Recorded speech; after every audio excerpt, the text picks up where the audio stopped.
I sat properly, that's a success.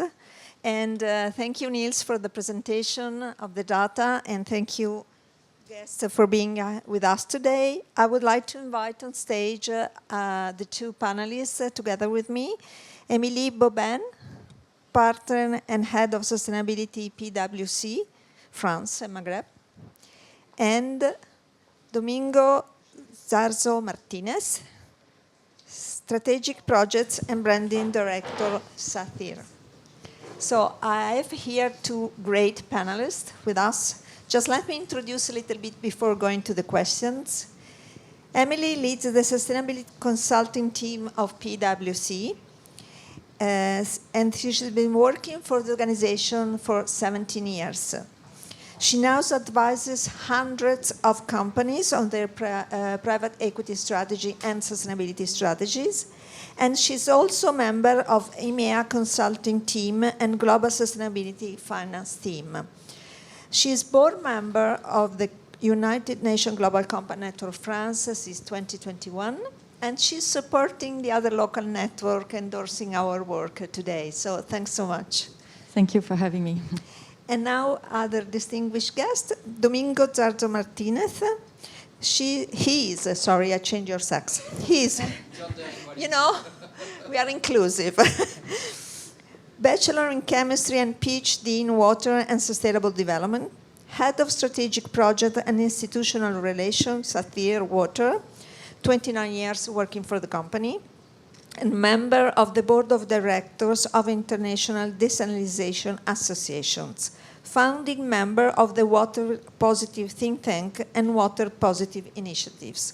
On top of that, he has been working as associate professor since 10 years ago and currently honorary collaborator at the Chemical Engineering Department, University of Alicante. So thanks so much for Thank you very much. So I start with Emily, ladies first. The report shows that nearly 70% of respondents are aware of the SDGs, so the knowledge is spread, and nearly 60% have a sustainability strategy that incorporates the global goals. How do you explain these elements in light of your privileged observatory, because you deal with many, many companies, and how do you see these trends evolving in the future?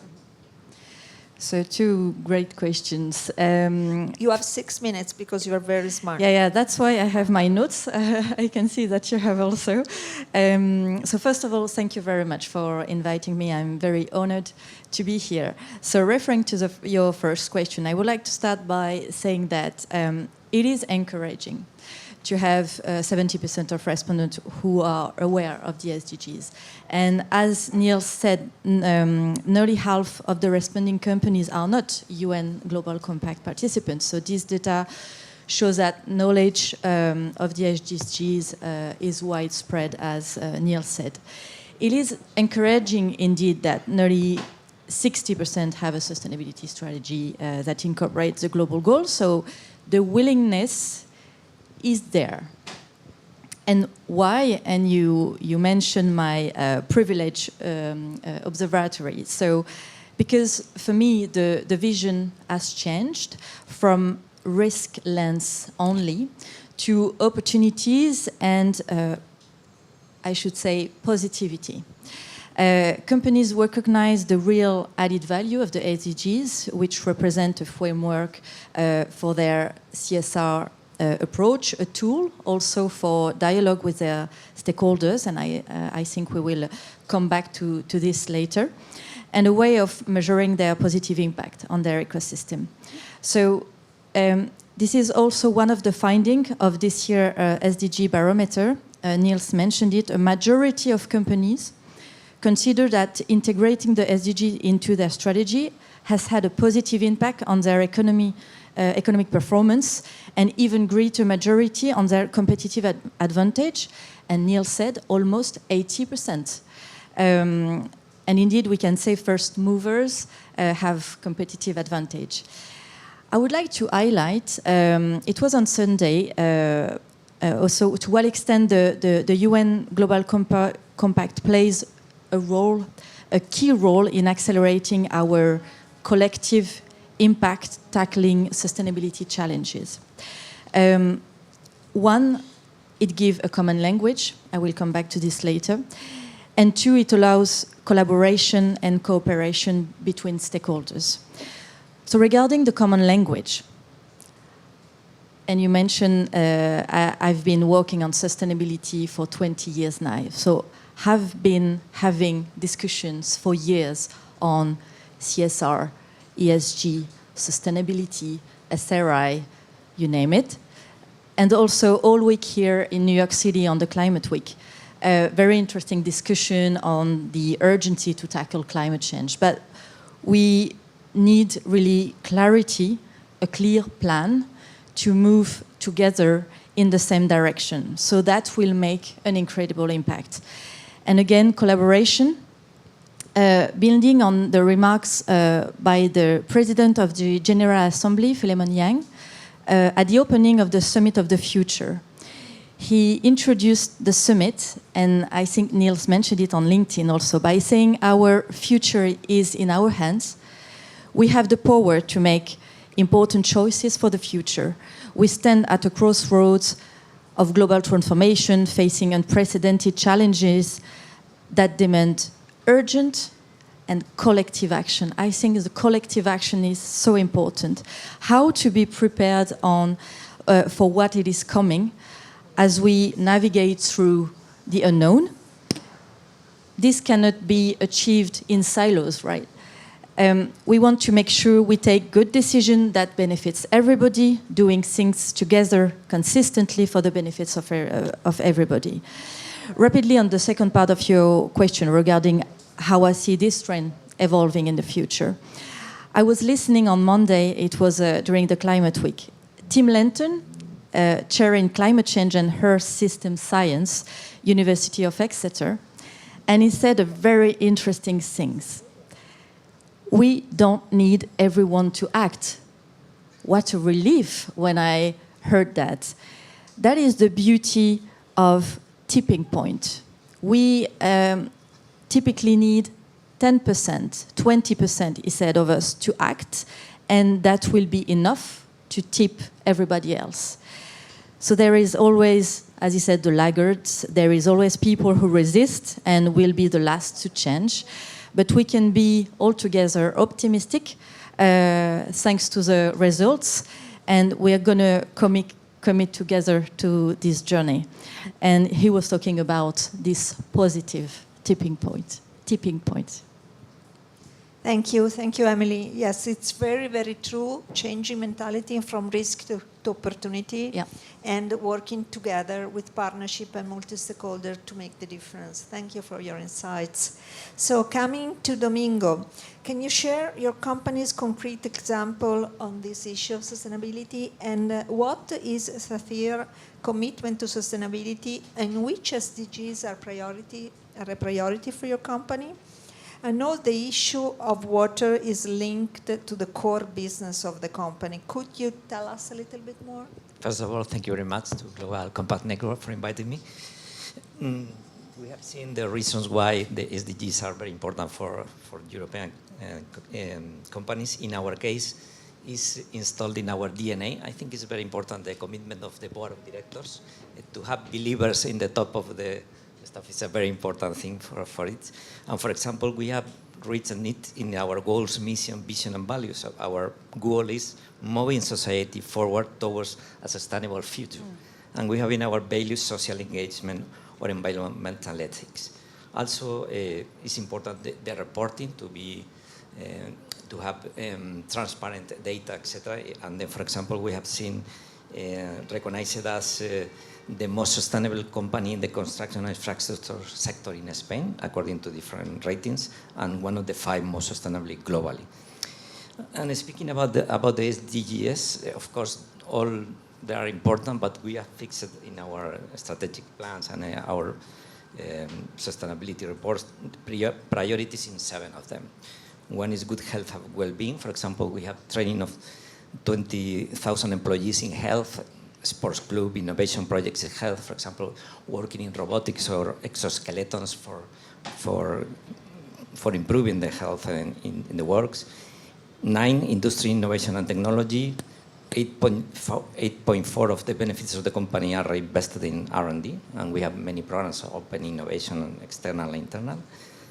11, sustainable cities and communities. We have 500 low emissions vehicles. We have 22 large projects certified as sustainable in Spain, Canada, Chile, and United Kingdom. We are in the initiative Cities 2030, energy transition, etc. I don't want to bore you with that. 12, responsible consumption and production. We are reusing materials for highways and roads. We are making membrane recycling in our desalination plants. We have a zero waste plan, recycling of 80% of our materials by 2025. 13, climate action. We have a decarbonization plan with more than 300 projects worldwide, with 32 of energy consumption by renewables. 17, partnership for the goals. We have 17 agreements, participation in main association. We believe in the collective action. And speaking, I have left on purpose 6, water and sanitation, to the end, because I would like to remark our advance in this field. And for example, an example about the SDGs as a competitive framework. In our company, it's a very big company. We have 20,000 employees. We have certified our water footprint by the ISO 1446, and we can say that we are water positive. That means that we produce more new water resources than we are consuming in all our activities in all the countries where we are operating. And we are speaking about direct consumption, but also indirect consumption in our supply chain. Speaking about this water positive concept, I will also to say, you mentioned in my bio, that we have created a think tank for developing this idea in order to promote the efficient consumption of water in industry. We are promoting that there are many big companies, the 30, 40 biggest companies, including the technological companies. Most of them are committed to be water positive before 2030. That means that they have to do many actions.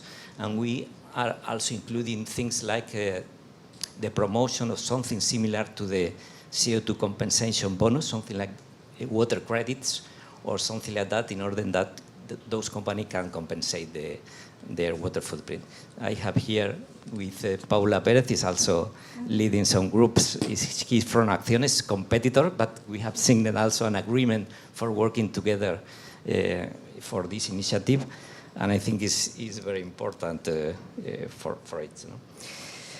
And finally, you can find this initiative. We have a web page, a LinkedIn group, etc. And I think this is more or less my answer for this first question. Thank you, Domingo.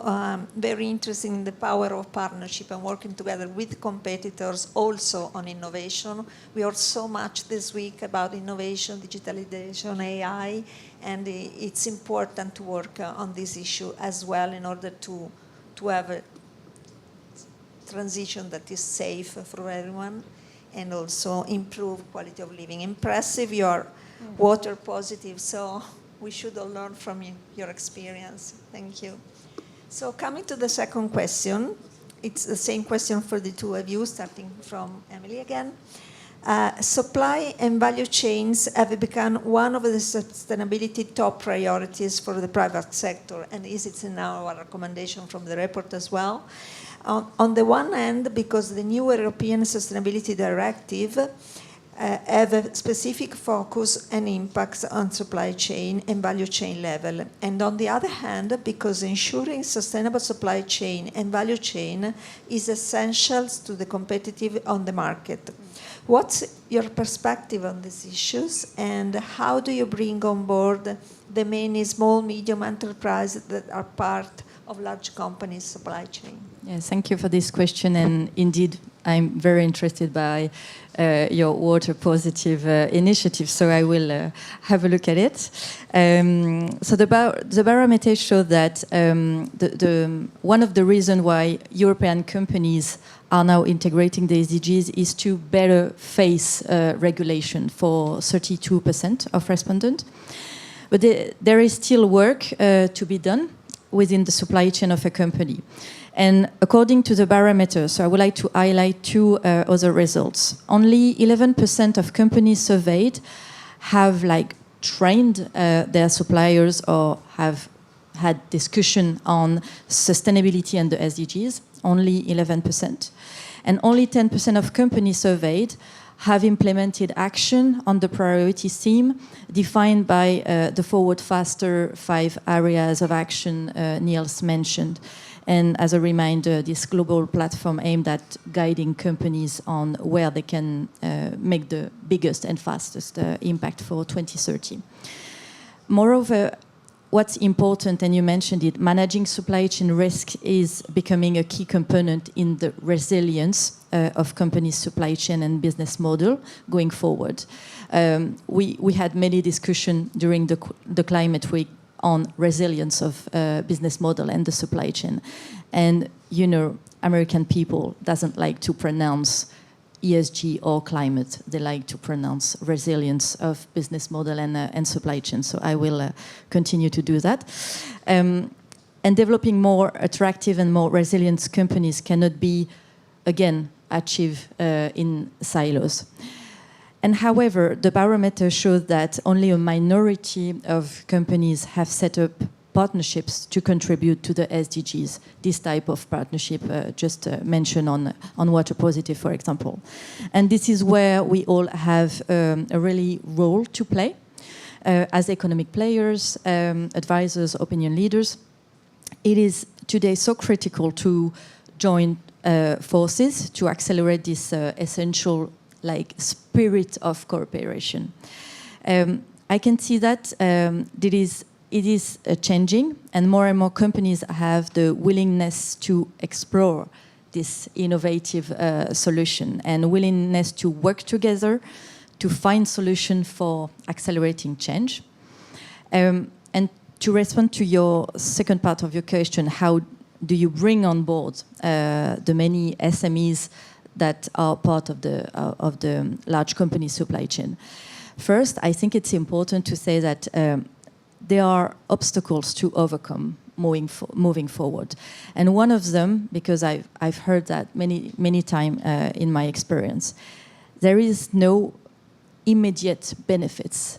And that's terrible for companies when you have so short-term challenges to tackle. And so companies need more incentive to make these investments. So we need to first educate on to what extent they are rewarded. Access to capital, for example, lower cost of capital, access to new markets, be more competitive when you work together. So SMEs needs to be part of this type of coalition. It's really critical for them, where you have large companies interact with their stakeholders and their ecosystem, also with investors, consumers, also other companies in the same supply chain to co-build a solution. And that's why I would like also to highlight the UN Global Compact and its country network provide companies with comprehensive support. They create networking opportunities for businesses within the initiative so that they can share lessons learned and be inspired by others, and to make, and that's important, to make systemic change. And you, as a UN Global Compact, can facilitate this cooperation by allowing this company to learn from each other's experience. And it includes what the company can do, but it includes also what the company can do with its ecosystem and interactive with a broader ecosystem. And finally, when you do that, that's the way the power of scalability really starts to come to life, I should say. And this power of scalability is very important to tackle all these sustainability challenges. Thank you, Emily. And I really agree on the fact that to have a more resilient and competitive supply chain through sustainability choices, it's a key factor of success for large companies that at the same time are more ready for new regulation and have a stronger accountability on their business as well. So that's the win-win solution we should aim at, all of us. So Domingo, it's your turn. Yeah, this is a very interesting question. I'm not the most expert in my company for answering, but I will try to to say some things. Now, of course, this is a very complex issue because globalization has increased the complexity of the supply chain, making difficult the tracking and management. In a big company like us, we have thousands of suppliers. We have to tackle with different geographical diversities, regulation, culture of the people, sensitivities, and perceptions. No? And in general, you are facing another kind of problem, like a lack of data about your suppliers, which is, I think is unnecessary, and standardization of reporting, and also maybe financial information can help a little bit on it, but we need the collaboration of our suppliers for knowing how is the life cycle of the products and services. On the other hand, you should be competitive for continuing the complex international market. For this reason, it's important to have control these kind of things. No? I think that the role of large corporations like us should be to influence and impact over all our supply chain towards sustainability, promoting in this way a global change in the whole industry. On the other hand, I think that initiatives of the recent European sustainability directives should be extended at other countries. In general, we think, or we like to think, that we are an example for others to follow. We will see. Although this requires a lot of work to the complexity in reporting, guaranteeing the application of all of our supply chain, and even this could be a problem in the early stages, reducing our competitive, speaking in economical terms, which means that it's a very complex problem. For example, speaking about our company, of course, we are implementing different tools and strategies. For example, among others, we are evaluating to all our suppliers by the Moody Supply Chain Catalyst tool, which is focused on ESG criteria based on human resources, environment, good practices, community engagement, corporate government, and human rights. The result is a numeric value between 0 and 100, and below a number, the supplier requires a re-evaluation or re-education. No? And speaking about this re-education or training, I would like to mention that we are participating and supporting the training program organized by United Nations Global Compact Spain called Sustainable Suppliers, which has thousands of participants per year, if I'm not wrong, Christina. This is an international program training in specific aspects of United Nations Global Compact Principles and SDGs. And this program promotes the responsible management of supply chain by training, as well as collecting relevant information about sustainability in the global supply chains. And to the end, of course, the application of the due diligence directive implies for companies like that, we have plans for risk management, monitoring, and application of corrective measures, and always with transparent reporting. As I say, it's a very complex problem. Thank you, Domingo. It's very true that the power of influencing of large companies can really drive the change in supply chains, and of course they need support. Large companies can train them, but also, as you said, both of you, the Global Compact is here to support companies, and we work together in a multi-stakeholder logic to make the difference and fill the gap with the Agenda 2030. So thank you so much. It was an honor to have you here today, and I leave it to the second panel. Thank you very much.